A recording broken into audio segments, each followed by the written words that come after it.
a cacophony of noise from various cats meowing and dogs barking and wind blowing, not people with wind, although you might have wind, I don't know. I mean, it's evening, we've all had dinner, haven't we? Sorry, I'm starting not as I mean to go on, or maybe I am. We're here tonight to talk about autistic communication and how we sometimes might, for example, be a little over familiar with people we've never met before. So there we go. There's your first example of how that goes, making fart jokes at people who are essentially strangers. So yeah, welcome everybody. For the first few minutes, I'm probably going to be a bit distracted by letting people in the thing. People always, people kind of turn up at various different times, because if they're anything like me, they will have remembered that this is happening very late on and panicked and probably got to their computer a bit late. I knew this was happening today, and I knew about it all day until I don't know when the transition must have happened. But certainly by 6:45, when I got an email saying that somebody had joined, by that point, for some reason, I had forgotten that this was happening. Even though earlier in the day I knew and I'd looked it up and I'd, prepared for it. It's funny how it goes, but I'm here, you're here, it's all good. So we've got 30 odd people here, which is about standard. When you get 100 people getting tickets, it's usually about a third turn up. It's just one of those quirks of online stuff.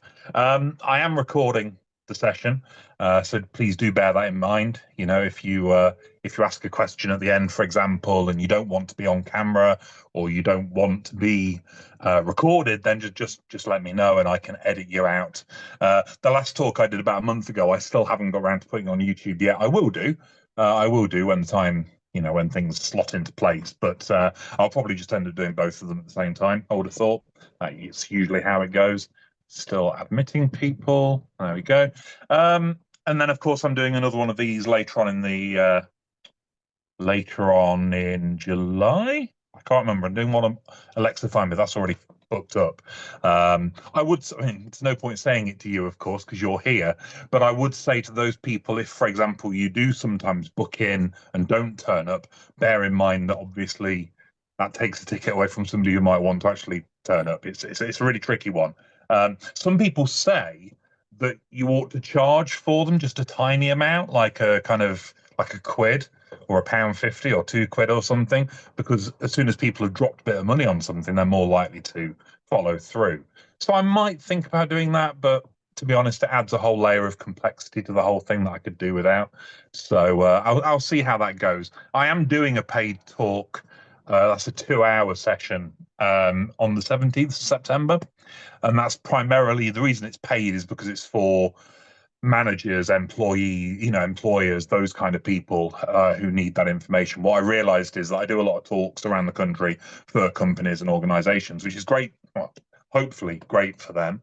But for those, kind of individual employers, small business owners, people like that who don't obviously get to go to those talks, so I wanted to put something on for them. So if you are indeed one of those people, if you have employees in some capacity, if you're a team leader, for example, or you're a small business owner or something like that, then that might be worth looking at. I'll be talking about making the workplace a more amenable space for neurodivergent, well, autistic mostly people. I'll be looking at recruitment, retainment, all those kind of LinkedIn terms that we use. So yeah, that's on the 17th of September on Eventbrite. Anyway, I don't want to advertise anything anymore, so I'm going to get started. This one is all about, still admitting people to 44. That's nearly 50%. That is unprecedented, actually. That's really good. 45. Wow. Okay, well, I won't complain then. We're talking about communicative culture. Today we're going to be, well, I'm mostly going to be banging on about autistic communication. As always, a disclaimer that I'm talking here from my own experience, from my own lived experience of my own life, and my own horrific, absolutely awful experiences of communication with mostly with neurotypical people, but also sometimes with fellow neurodivergent people. But I'll also be drawing in, people I know's experiences that I've kind of absorbed over time. I mean, I've been doing this for a long time now. I've heard a lot of stories. I've heard a lot of patterns. I've noticed a lot of patterns in what seems to be how things go for autistic people in all walks of life, at all times of your life as well. So yeah, that's going to be the focus for today. It's not quite as hot now as it was last week, but I am still feeling the effects of the heat. So do bear with me if I drink more than normal. It is only water, but even so, it's distracting when the person speaking is constantly drinking. I understand that, but I do need to stay hydrated, otherwise I'll get a headache. Okay, so communicative culture. The culture aspect of that, I think, is something that shouldn't be overlooked. It is a bit of a controversial topic. It's a controversial term, I think, because whenever I use it, or whenever anyone uses it, really, from what I've seen, there will often be somebody who pops up, as they do, to say, well, how can autism have a culture? We're scattered all over the world. We don't necessarily have a kind of collective or anything like that. And to be honest, that is a very good point. Usually, cultures exist geographically more than anything. Cultures such as those associated with different nationalities, those associated with different parts of the world, they're geographic by nature. They're because a group of people live and work and exist in the same space and share traditions and share behaviors and that kind of thing. Fair enough. Fair enough. Whether or not that is, legitimately the case for autistic people is hard to say. I mean, we pop up where we pop up, don't we? If we are as we suspect we are, a kind of natural element of humanity, we will be, sprouting up all over the place, more or less randomly, probably at the same kind of rate throughout history, but certainly not limited to any geography. So, and obviously we existed before the internet, before we actually had the ability to kind of create an actual true autistic culture, which I think does exist now. The kind of autistic communities that exist online, they're very real things. And I think that what we might see is that I think we're already seeing actually different offshoots of autistic culture already developing in the online space. Just for one example of that, one thing that I see, and sometimes they clash quite badly, for example, is the autistic community that is happy to accept or view it as a disability, and the autistic community that is not not happy to do that. And then there's probably a few other offshoots too. Human beings are weird like that. We can never stay a group for long. Just look at the history of Christianity or any other major religion. It's all about offshoots and new things happening, and people creating slight variations on that form. But we are seeing that, I think, interesting variations on that concept, that central concept of neurodiversity. And as well, of course, those autistic people that aren't happy with the concept of neurodiversity too, so they exist as well. But I'm getting ahead of myself. The fact is that technically speaking, the term culture probably isn't the best one to use, because anyone that has an ounce of pedantry about them, which is, probably a fair few of us, might get a bit annoyed because it's not totally accurate. But I think that its value outweighs that, in my opinion, because it forms a kind of shorthand. It's just such a relatable word. It's a word that we understand quite easily. Most people will kind of get what you mean when you talk about a culture. And for that reason, I think it is quite valuable. Because yes, even though we're not limited to a geographical area, and even though myself and all of you, if you're autistic too, which most of you probably are, we've never met, we've never necessarily been in the same room together, we've never, we don't spend time just with other autistic people, probably. So it's not technically culture, but it still kind of is. And it's a useful shorthand term to explain what's really going on with autistic communication. And the reason that we need something like this as a collective, I suppose, the reason that the autistic community needs some way to communicate to the world about how our communication actually truly works is because we're fighting an old narrative that is very, very firmly kind of ensconced in the world, especially in the Western world, but also I think pretty much all over. And that narrative is, of course, that autistic people are crap at communication, that we are terribly, terribly deficient at it, that there's something horribly wrong with us and we cannot do it. That's the old narrative that really is very, very, very firmly set. It's very hard to dislodge that. It's one of the biggest stereotypes that we talk about stereotypes a lot in the autistic community. Obviously, this is one of the bigger ones, along with lack of empathy, not feeling emotions, those kind of nonsense things. Everyone loving spreadsheets, all that stuff. And it's incredibly damaging. It's tremendously damaging to be telling what is, let's face it, a fairly big minority of people that their communication is just inherently poor. You wouldn't get away with that with anybody else. You really wouldn't. Like, I can't think of another group of people who anyone would be able to say, actually, you know what, all of their communication is bad and, they need to learn a better way. Actually, no, what am I saying? Of course I can. Working class people. What am I saying? Yes, of course there is a large minority, well, probably majority group, who get exactly the same kind of thing, and that is people who have strong accents, people who have dialect terms, people who don't speak whatever the posh form of their language is. It's interesting, isn't it? It's kind of a similar thing. It's a power thing, isn't it? It's all a power thing. The powers that be wanting to tread on us a little bit. But anyway, I'm going off on a mad tangent there. I don't really want to go too far down at this time. The fact is that, oh God, people are still turning up. Bear with. There we go. Okay. The fact is that we're fighting that narrative and it's very strong. So we need a comeback. We need a really easy to understand, easy to explain counter to that false narrative, so that we can make that point. And I think that the idea of us having this culture is just really useful in that regard. So that's what I'm going to be basing this on. Most of what I'm going to talk about today will either just be really relatable if you're autistic yourself. You'll probably just be like, oh, yeah, I do that. That's fine. And that's great. It's nice to feel like other people do what you do.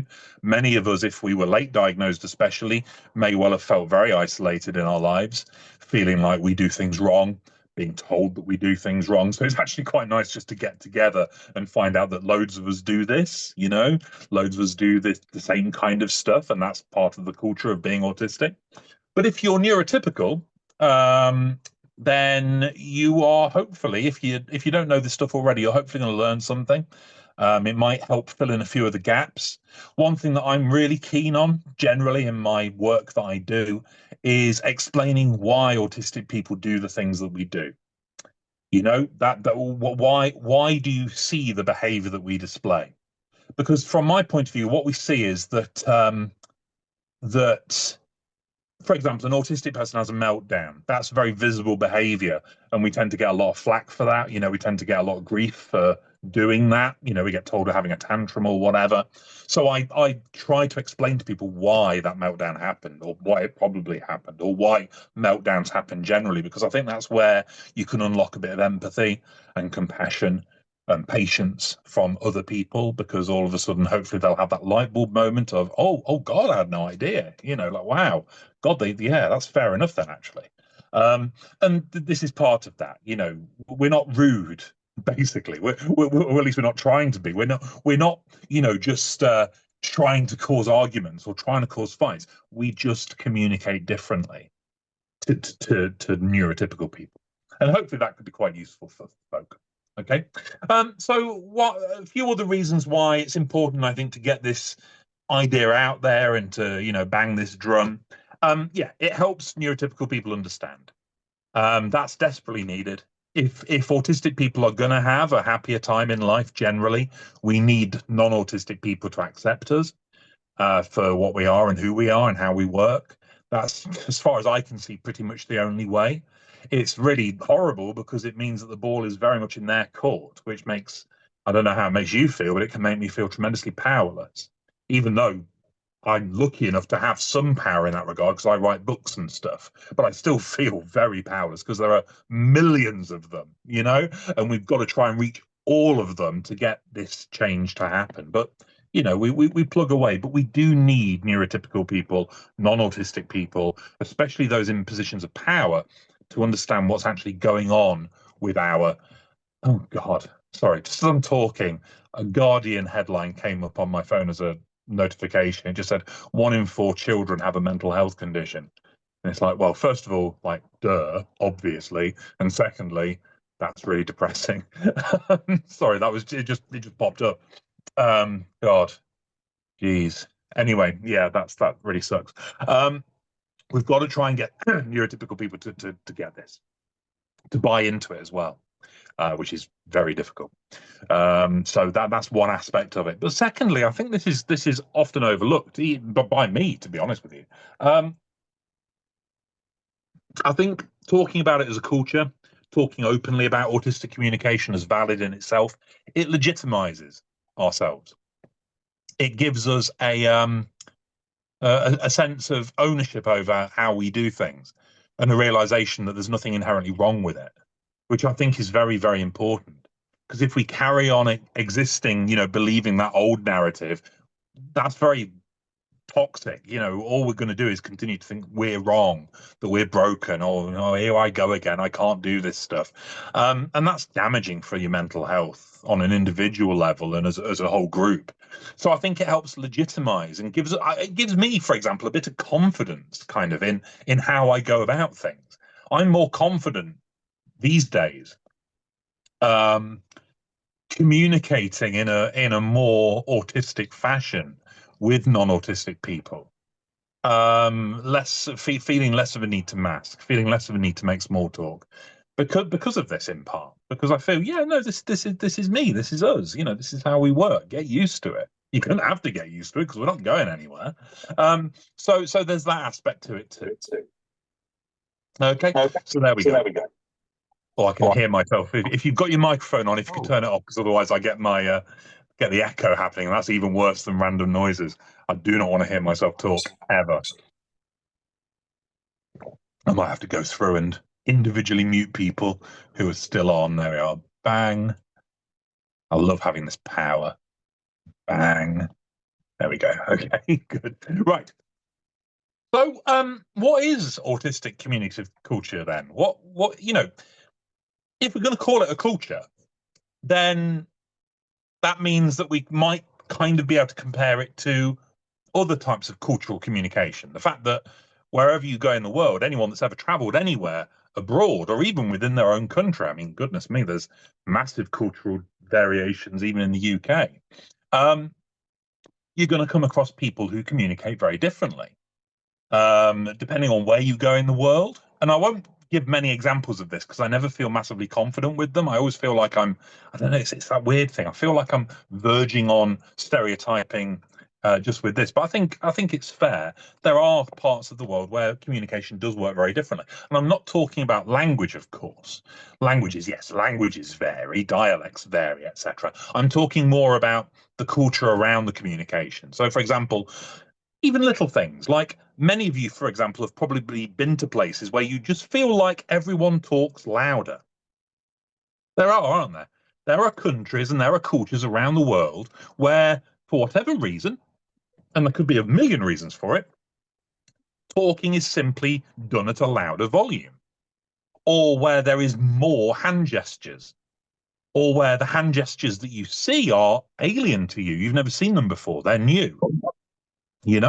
Or where tones of voice and facial expressions don't quite match what you expected, because that's the nature of it. Cultures are very, very different, and language is so complex that you would expect to find lots and lots of variation. And what I like to tell businesses and schools and stuff when I go into their places and give these talks is that in many cases, of course, they work a lot with, in other countries with other cultures, they're often international, that kind of thing. And I say to them that, you've probably somewhere in your brain got a kind of filing system where you place all of these different cultural behaviors that you've noticed over the years. and you call on them when you need them. So when you are confronted with somebody who is talking very loudly with very aggressive hand gestures, you just think to yourself, oh no, don't panic, they're just from XYZ country or region. That's their culture, that's normal, don't worry, they're not angry with you. You have that kind of thought process that will probably occur because you've met that culture before and you are comfortable with their differences, and you're not going to get offended, and you're certainly not going to start telling them to behave like you do, unless of course you're British in the 19th century, in which case that is very much what you will go around doing, because we were horrifying back in those days. But anyway, the fact is that for the most part we are increasingly open and happy to adapt to other people's cultural communication. We remember that they're from a different part of the world. We remember that they exist in a different culture, and therefore we try to not get offended by them. We try to not get upset by the variation. We try to meet them halfway, etc., etc. This is fairly standard, I think, for anyone that works with international clientele, people internationally in any capacity. I have to do this myself when I work with, I do a fair amount of work with Americans, usually over Zoom, and that's actually, I don't know if there's any Americans here, and if there are, I hope I'm not offending anybody by saying this, but it is genuinely quite a shock how different the communicative culture is between British people and Americans. I think we tend to fall into a kind of a false sense of security because of the shared language, and we just kind of assume that it's going to be more or less like talking to someone from Manchester. But it's not at all. There are real differences in body language, in facial expression that I've noticed, in sincerity and sense of humor, in the use of sarcasm, the use of irony, the use of laughter, all kinds of things. I'm a linguist. I did English at university, and I'm fascinated by this stuff. So I guess I'm prone to pick up on it. I do notice these things, but it's really interesting. And but you try not to let it get to you, and you try to smooth it over. You build a bridge over the gaps and the differences to ensure that the communication goes smoothly. What autistic people have historically received, of course, is no such accommodation. Our different cultural communication has historically always been deemed evidence of deficiency, and that is something that we hopefully would not do when meeting somebody from a different culture globally.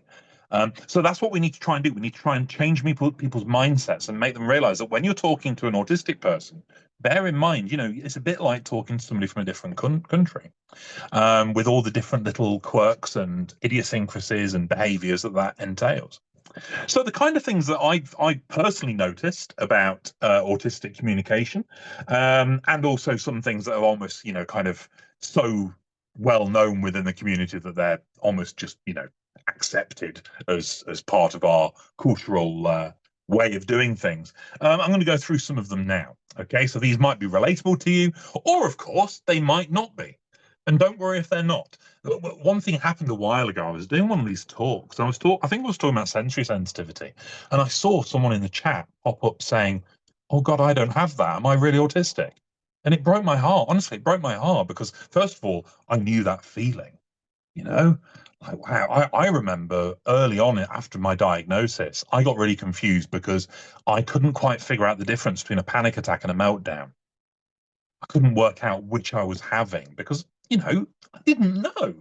How do you know? You have to take time, to figure this stuff out. And I felt really alien to some of the community because they were all talking so confidently about meltdowns. And I was like, oh God, is that what I'm having? Or is that this? Or is that this? The point of what I'm saying is if some of this stuff doesn't apply to you, that does not mean that you're not autistic. That just means that this is, like everything to do with autism, tremendously varied. Your mileage may vary. This will be different for all of us, to a greater or lesser extent. Some of these things might be really relatable, others might not be, and that is natural. That is fine. So please, I would hate to think that anyone felt, left out by this or othered by this. Please don't. There's no need to. But some things that I have noticed. I'm going to start with what we call in the linguistic field paralinguistic features. this is where I don't get to teach English anymore. Obviously, because I've quit teaching, and you can't just go up to people in the street. I found that's not appreciated. Going up to somebody and saying, "Hey, do you want to learn about Tennyson? Because I can teach you." They don't like that. So I very rarely get to flex these kind of these skills and this knowledge. But paralinguistic features is the coverall umbrella term for anything to do with communication that is not actual words. Okay, so we're talking about facial expressions, body language, even things like tone of voice can come under this. And eye contact, of course, comes under this as well. And I think it's fair to say that paralinguistic features can vary enormously within the autistic community, but there are some commonalities. The most obvious being the eye contact thing, which we talk about a lot. And I feel like I talk about all the time. So I'm not going to linger on it for long, but I will mention it because it is just a good general example of this difference. It's a good example because it's one of the things that we're more likely to be kind of criticized for. It's an aspect of our communicative style that is actually really likely to cause problems, especially in the UK and in other Western societies where I think eye contact is more highly valued for whatever reason. Okay, so we know that autistic people don't tend to value it. I've gone on record in the past to say, and I truly believe this, that I do not care if people don't make eye contact with me. I genuinely don't. I do not get whatever other people get when I'm talking to someone and they're not looking directly at my pupils. It's actually quite hard for me to understand. The double empathy problem strikes again. It's quite hard for me to understand where their problem is. Like, why do people have such a visceral, strong negative reaction to people not looking them, directly in the eye? Because I'm autistic, and it seems to be the case that autistic people simply do not value this. It is just not something that is a part of how we do things. We can learn to do it, and we may very well be very aware of how important it is to others, and we, force ourselves to as part of masking. But if left to our own devices, we just don't give a damn. It's just not a thing for us. Now, that might not be the case for you, but certainly in my experience, the vast majority of autistic people seem to be in agreement on this, that eye contact simply isn't important to them. And even then, even to those people for whom it is, there is always that looming question of, well, has that just rubbed off on you? Do you know what I mean? Like, from spending so much time with people that do eye contact, that now you're kind of institutionalized, you've kind of absorbed that yourself. It's a very interesting question. It's quite a hard one to explore because, of course, people are going to be very defensive about whether or not they've, picked that kind of stuff up. But anyway, it seems to me that the autistic communicative culture does not value eye contact. It simply doesn't matter to us. And that causes us a great deal of grief when we come up against people that do care. My suggestion here, even though that isn't really the point of this session, is to own it. The more of us that do that, if we're comfortable to, of course, only if we're comfortable to and able to. But if we are comfortable and able to, own it, normalize it as best you can. We're here, we exist, we should be allowed to do things the way we want to do it.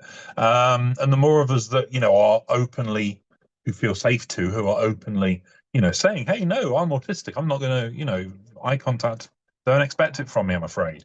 Then that will gradually, slowly become something that people know about, something that, and we start to make a change. But it's not just eye contact. Body language and facial expressions are interesting from an autistic point of view too. One thing about facial expressions that people often talk about is something called flat affect. This isn't unique to autism by any stretch. It sometimes exists just on its own. It can exist along with other neurodivergencies or even conditions, depending.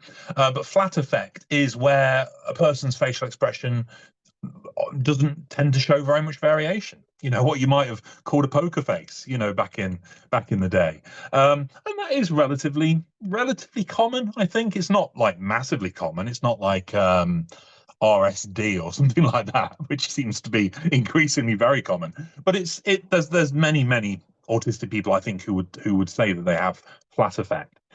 or indeed whose facial expressions don't necessarily match what they're feeling. And I've always found that report really interesting. It's something that's often talked about. Autistic people whose facial expressions do not match their emotional state. I feel like, you've almost got to unpack that because there's so much going on in there. You've got alexithymia, which is a complicating factor. What emotion am I even feeling? I don't know. So I don't know what facial expression to make. But one aspect of it I don't think that's ever really been properly explored is the fact that who says we're showing the wrong facial expression for what we're feeling? I'm going off piste a bit here because I don't think there's much, official formal research into this, but it's just really interesting how, as always, the assumption is that we're just wrong, that we're just making the wrong face. But actually, what if we're making the face that works for us when we feel that way? Facial expressions vary enormously across cultures. The famous one for me is, that whole thing which reminds me of The Office, when Dwight talks about smiling chimps and how, a smiling chimp is a submissive chimp, who's begging for his life. Don't know if you ever watched The Office. But, it's that whole thing of facial expressions are not set in stone. They don't appear to be, and yet we behave like they are. Maybe when an autistic person makes a facial expression, it is reflecting exactly what's going on for them. It just isn't necessarily what people expect. Same with body language as well. Body language, I think, can merge significantly with stimming, especially gesticulation. Something that anyone who's ever seen me speak live will know that I do a lot of. Very expansive, broad arm movements, which given my height can, I think, be quite alarming. It's probably a good job that I taught secondary school students because I think I would have terrified primary school kids. Like a hydra, like things kind of waving around. But I think that very expansive gestures, it goes along with the stereotype, I suppose, of autistic people being very passionate in their speech. We often are very into what we talk about, of course, and that would lead to gesticulation, but also because it segues so easily into stimming, it ends up almost taking, like, doubling up in its purpose. Yes, we're showing our enthusiasm, and yes, we are gesticulating with our arms to kind of help carry the meaning of what we're saying, but we're also stimming to help ourselves calm down, because we're speaking in public or we're having a tricky conversation. So it's kind of taking both roles. And I don't think that we ought to overlook that. I think that should be really celebrated. That, we have this, because stimming is enormously potent. It's a tremendously powerful tool when we're allowed to do it, by the powers that be, to be able to, like a safety valve, get rid of some of that excess stress and emotion by, moving in a certain way or making noises that help us. The fact that we have that tool is incredible. It's incredibly powerful. And the fact that we might be able to, tap into that in the middle of conversation, which of course we do very typically find quite stressful, I think is kind of magical. I think that's a wonderful thing, that we are potentially there killing two birds with one stone. And it's really good, I think, so long as we feel safe and secure to actually be able to do it. And I often do feel very self-conscious about my, wide, broad arm movements. And I don't think I should. I think I should embrace them and, see them as what they are. They're very much part of my identity and a part of the way my brain works. So yeah. I mean, I haven't got time to go in. Oh God, it's 25 to already. I haven't got time to go into any more detail on the paralinguistic, but needless to say, there is, I think, a very distinct flavour to how autistic people communicate paralinguistically. You see it a lot. You see it with the hand gestures. You see it with the interesting and maybe varied facial expressions, the lack of eye contact, and lots of other things too. Laughter comes into this, for example. In my experience, my relatively broad but also obviously fairly limited experience of working and talking with autistic people, it feels like there's two very distinct types. There are those that laugh all the time, often nervously, and there are those that never laugh. Not because they don't have a sense of humor, just because that's not part of how they communicate. It's just not part of their, day-to-day kind of. I'm not talking about don't laugh at jokes. I mean, like, just during normal conversation. You know, like I'm a laugher. So, for example, I will say something like, "Oh, I'll try small talk," and I'll be like, "Oh, it's a lovely day today, isn't it?" That kind of, filling in the gaps and the silences with laughter. So, some autistic people, in my experience, do that loads. Like there's an anxiety, it feels, maybe inside there somewhere, whereas others don't feel the need to do it at all. In my experience, there doesn't seem to be much of a middle ground. So it's yeah, there's part of our culture perhaps. What about other things though that we might not have thought about quite so much? There's some really interesting stuff around things like in linguistics we talk about utterance length, the length of in writing you call it sentences, but in speech it doesn't really work like that. I don't know if you ever realized this, but we don't actually speak in sentences. Not really. We sort of do, obviously, otherwise it would feel like it didn't make sense. But if you've ever seen a transcript put down on paper, you'll know just how very different the spoken word is to writing. Like when you've got a raw transcript in front of you, it's really difficult to decipher. You have to kind of put all the punctuation in and delete bits and add things in and create paragraphs because it's just noise, just words, random words, it seems. And so we talk about utterances. So, just the time where you're talking and then that stops and then somebody else might talk and then that stops and then you might talk again. And one thing that I think is quite key about autistic culture is that our utterance length is actually quite long naturally. I think we are more comfortable in speaking in longer strings of information, therefore taking fewer turns in a conversation with another person. Because ideally, we say our little speech, and then they will say theirs, and then we might say ours, we'll take our turn. So all of the turns take longer. I know that anyone that's ever spoken to me individually on this will have seen this from me. I mean, obviously, as I do this, you can tell I just keep talking. I just don't stop. It's it's never ending. I could do this for hours. But I'm not alone in that by any stretch. And I think that this is something where, again, we clash horribly, unfortunately, with neurotypical culture. Certainly in the culture that I exist within, the British, white British culture, for the most part anyway. Because I think in that culture, shorter utterances are the order of the day. And actually long, lengthy, multiple claused Virginia Woolf style utterances are viewed with suspicion and confusion because that's just not how it's done. And people can get very frustrated with us, I think. I've made the point before. I don't know whether the reference really landed because I was talking to a financial company and I'm not quite sure they would have got Shakespeare, but who knows? But the point I made is that that autistic people, we speak in soliloquies. Whereas non-autistic people speak in the more short form. You know the bits when you were reading Shakespeare at school that you didn't mind reading?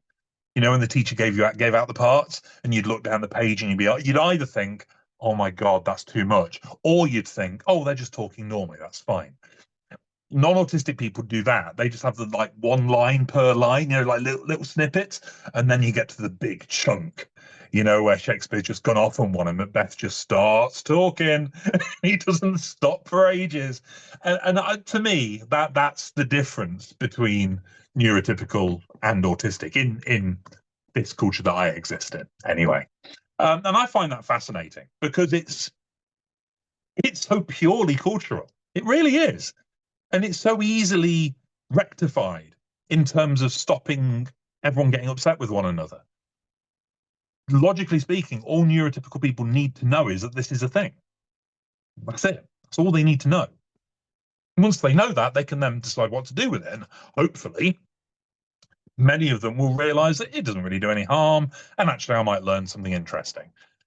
But the trouble is, of course, they don't know about this. So all they hear is somebody going on and on and on, and they start to panic and they start to wonder what's going on and start to think, what, am I ever going to get to speak here? And it just causes yet another clash between the two groups. And that leads me on to talking about turn taking as well.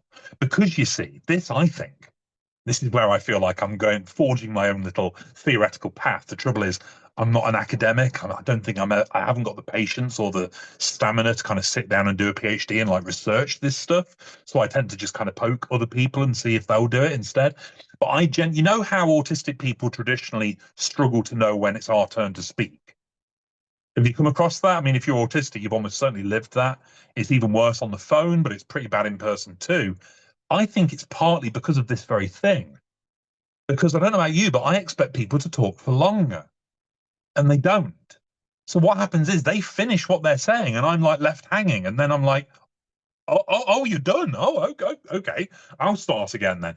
But because of that imbalance, us saying loads and them saying little, that's naturally going to cause real problems for turn taking, probably for both people. Probably. It's because you're just going to not know what's going on. Like whose turn is it now? You've hardly said anything. Surely it's your turn still. I can't just jump in and carry on, can I? And I think that, it leads to an awful lot of anxiety. It leads to loads and loads of problems, the turn taking thing. I mean, the number of times autistic people have said online, on Twitter back in the day or wherever else on social media, about things like, you're in a conversation and you're waiting to say your bit, and you never get the chance because you never quite know when it's your turn to speak. And it's a huge thing. It causes lots of unhappiness, lots of grief and stress. And I think partly it might be because of this utterance length thing. So yeah, that's another aspect of our culture. There's so much going on in the chat, and I'm sorry I can't keep up with it. It does get saved along with the recording, so I'll have a chance to read through it later on. The next thing I wanted to touch on was clarity. Absolute clarity seems to me and to others, I think, to be a touchstone of autistic communicative culture, valued possibly above all else. I think that autistic people value total clarity of meaning, total unambiguity as being higher even than politeness, obviously higher than eye contact, higher than everything. Like it is the absolute top priority. And it isn't with neurotypical people, as you almost certainly know. This is not me dunking on neurotypical people, by the way. At no point in any of this am I saying that either way is bad or wrong. They are simply different to one another. It's perfectly valid that neurotypical British people, because that's the only culture that I can really talk on with any knowledge, there's nothing wrong with the fact that they don't value clarity quite as high as we do. They put other things above it, politeness being one of them. They really do, for that culture, I think politeness leapfrogs clarity, which is why you end up with those really unclear statements like, if it's not too much bother, could you possibly maybe one day do this for me if you're able to, please? Which, in terms of clarity, is useless, like totally opaque and vague. Like, what the hell does that even mean? But in terms of politeness, is unfailingly polite, because it is. Literally, it is polite. It's negative politeness, trying to minimize the impact you have on another person by using those phrasings. If it's not too much bother, could you please, would you be able to? That is the dictionary definition of politeness. But of course, with our quest for clarity, we don't bother with that. We just go straight into ask for what we need to have, to say what we need to say, to demand what we need to demand, to critique what we need to critique, without any of those preliminaries. So we've got two different priorities, once again, clashing quite harshly. Historically, of course, the majority have won out by claiming and saying that it's our fault, that we're bad, that we're broken because of the way we do things. Increasingly, as I talked about at the beginning, we're more aware of the fact that no, indeed, we are simply different. We just prioritize a different set of things. And yeah, I've just seen Craig put up autistic use words properly. It's an interesting thing, isn't it? I mean, I have made the point before, I must admit, with tongue in cheek, that autistic people get criticized for actually communicating. Like, we communicate, like That's what we are usually trying to do. We're trying to communicate a piece of information or a question or a point from us to them as freely and as simply and as straightforwardly as possible. And yet we get criticized for that. It's a real paradox that only exists because of the power imbalance in the first place, where we were told that we were wrong and that we had a condition and we were ill. That's why that's continued. In my personal view, there is room, I think, for both forms. Well, there's room for all forms of communication, as far as I can see. They all fulfill their own little niche. They all have pros and cons, Like, I can say with honesty that, I like my very direct autistic communication, but to be honest, when I'm talking to neurotypical people, it's not a bad thing to try to remember to be a bit polite to them. I don't want to be committing treason here, and there are some autistic people that will be bristling with anger at me saying that. How dare you can't consort with the enemy like that. But I'm just thinking here about just, keeping things smooth, and making sure that everyone's on the same page and everyone's happy and everyone's okay. I've got no problem with making that compromise. I think the problem is that we've been making that compromise all the time and they haven't made any compromise. But as is always the case with that,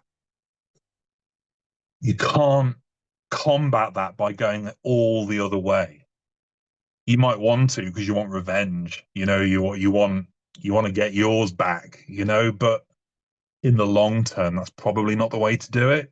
In the long term, kind of just got to suck it up and try and make the best of it. But it's difficult. I completely understand why people would not wish to compromise. I do get it. But I'm a natural kind of diplomat. I just want everyone to get along. So I'm happy to make my compromises as long as they make theirs. It's got to be both sides. It's got to be met halfway. Otherwise, what's the point? So the kind of clarity and unambiguity that I'm talking about here is fairly straightforward. We're talking about things like what we usually described as being blunt, aren't we? Straight to the point. We don't bother with small talk. We just go straight into the big talk. We don't ask how people are doing because not being awful, but we don't care that much. And that's nothing to be ashamed of because, believe it or not, they don't care either. They just pretend to. Okay, we just don't do that as a whole. Some of us might. I mean, I have actually genuinely met some people who genuinely do care for every individual they ever meet, and I'm always sort of in awe of that kind of bandwidth that they have for other people. I think I must be a bit antisocial. I don't necessarily have that bandwidth. I can't necessarily take on everybody's difficulties and stresses and strains, but yeah, some people can, and fair play to them. But many of us, of course, when we say how are you doing, we don't really mean it that much. We don't want them to be in pain or be horribly depressed or anything, but we just want to get on with the conversation. I feel like I've outed myself there as a sociopath. But anyway, there's also detail. Detail, I think, is again another really key autistic cultural aspect of communication. I say this simply because of the number of times I've seen, both from my own experience and others, autistic people going into a level of detail that is comfortable and normal for them, that they get a lot of grief for from others. We get, pedantry. That's where the pedantry thing comes in, because I think it's as part of this desire for clarity, we go into details that may be deemed by others unnecessary, or may be deemed overkill, or whatever. Even though a lot of the time it actually proves to be tremendously useful, actually going into that level of detail.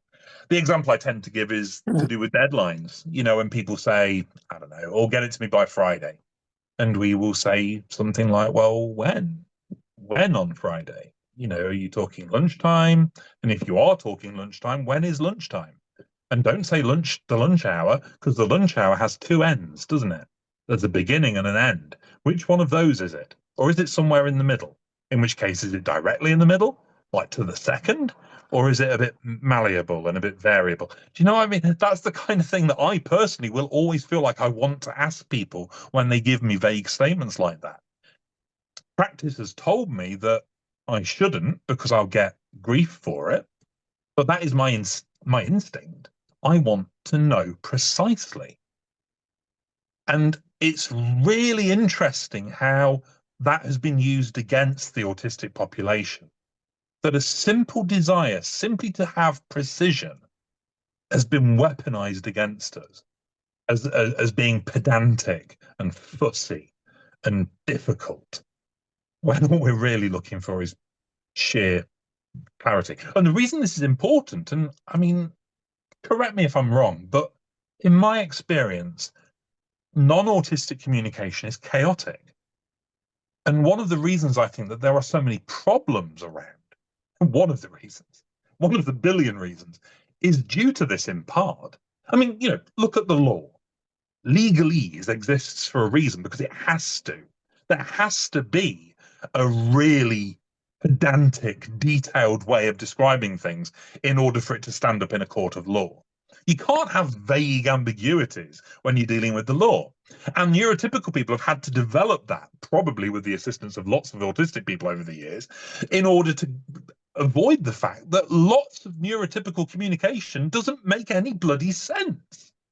You know, it's just so vague and so ambiguous and so flighty and capricious and bizarre that it's no wonder things go wrong. And yet, you can tell I'm getting on my high horse, can't you? And yet, we're the ones that are told we're wrong. I mean, for me, that's victim blaming. That, you know, it's a form of victim blaming. It's also a form of projection, I think. Like, yeah, we know we're messing this up, so we're just going to blame you instead because, you know, scapegoat. But anyway, you know, I said earlier I like to be diplomatic, and now here I am going off on one. But it does get to you a bit, doesn't it? It is frustrating. It's really frustrating. It's so unjust. It's so unfair that this has been done to us by generations of psychiatrists and doctors and academics and people like that with no real vested interest in helping anybody, really, it seems. But yeah. So our desire for detail is often viewed as being a real problem, even though I think it's one of our, you know, if we have a collective strength, that's certainly one of them. I think I don't think there's anything wrong with, you know, precision and getting things, you know, absolutely pin perfect. I mean, I remember, God, it just brings back. Like, have you ever been in a situation where you're trying to tell somebody where something is, maybe on the phone? Do you know what I mean? And what you do is, like, or if you're anything like me, you'll say something like, right, okay, actually, I know exactly where this thing is, so listen carefully. Right. It is directly between the two drawers on the left in the kitchen. So imagine, you know, one drawer there, the fork drawer and the knife drawer, and then the other drawer is the drawer with all the utensils. It is literally above both of those, but directly in the middle. And by the time you've said all of that, they've lost interest and they're fed up with you and they've gone to look in the fridge. Have you ever had that? It is the most incredibly irritating thing I think I've ever experienced in my life, where you are being so precise that it should be in. Oh, I know what it was. It was when I was in Naples with my old dad, right? I was in Naples with my dad. You probably saw the photos. If you follow me on social media, I shared a few photos. The very first thing my dad did on arrival to Naples is lose his phone, because that's what he does. He left it in the taxi from the airport. It fell out of his pocket. So we spent the next 2 days in an absolute stress trying to get this phone back, because, you know, these days phones are so important. And, you know, trying to get a phone back from a taxi company in Naples, that's not going to be easy. We did it. Spoiler alert, we did manage it, but the end result of it, the kind of climax of the story, if you like, had us in the main square at Naples station, train station, trying to triangulate where this taxi driver was so I could go and grab the phone off him. And I mean, obviously there was a language barrier, which didn't help, but I was being so clear with where we were. I was saying to the square meter where we were based on street signs and the site, you know, the visuals around us, where the door to the station was. And it didn't mean anything. It didn't help. And I felt so powerless.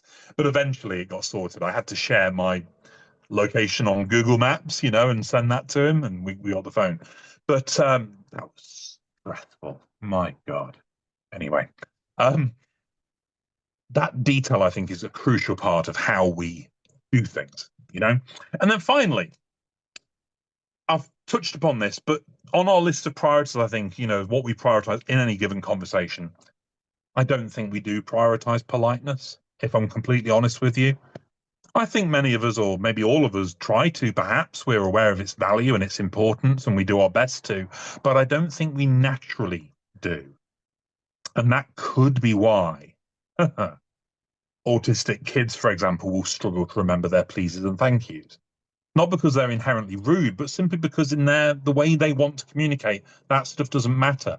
And Rhonda's just put up, I did notice that, I value kindness. And yes, there is a difference between kindness and politeness. There really is a huge difference. I mean, you can be the most foul person alive and still be polite. Of course you can. I would argue that Emperor Palpatine is relatively polite, in Star Wars, but he's not a nice bloke. The fact is, we have a tendency to conflate the two, and they shouldn't be conflated. You can be a very nice person and not be polite. Of course you can. It doesn't mean that you don't value the person. It just means that that game is not a game that you tend to play. For it is a game. Don't make any mistakes about that. It really is a game. Most of language is. And I just don't think it's on our to-do list most of the time. So therefore, we're always having to kind of manually remember it, and therefore we're always prone to get it wrong because it's not natural to us, I don't think. Or to a number of us, to lots of us. And for that reason, maybe, I don't know if you've ever been accused of being insincere with your politeness. I know I have many times, where you try to be polite and you don't do it properly, and they think you're like you don't mean it, and that's really difficult because you are trying. I mean, I do try. I do recognize its importance, and I do want to meet people halfway, but it's just not part of how I do things, and therefore it's always going to be a bit of a challenge. So yeah, it is nearly 8 o'clock, so I'm going to have to finish because I've got other things I need to do. I'm meant to be writing a book. That's what they tell me, and my God, that's slow. But it's getting done. But yeah, there's not a huge amount of time for questions, and I do apologize for that because I've just gone on and on and on. If anyone does have any questions, just I don't know, ask them on Facebook or shoot me an email or something, and I'm happy to answer them. But I do need to run because I'm exhausted. But thank you so much for coming along. 50 people is our top number. That's 50% of the whole group, which is unprecedented. That's brilliant. So thank you so much. As it was recorded, I will be putting it on YouTube eventually when I get round to it. The next one, if you've already got a ticket, that's great. Sadly, it is sold out now, but I will record it anyway. But the next one is about alexithymia. I can't remember when it is, but yeah, I'm going to do the plug again. If you are in a position of wanting a bit of information about employment, recruitment, retention, HR, accommodations, that kind of stuff in the workplace, then please do think about coming along on the 17th. It's a 2-hour session, so bear that in mind. But yeah, otherwise I'll see you hopefully at the next one. I'm going to try and make these a monthly or bi-monthly thing. So yeah, thank you very much for coming along, and enjoy the rest of your evening wherever you may be. Cheers, everyone. Bye bye.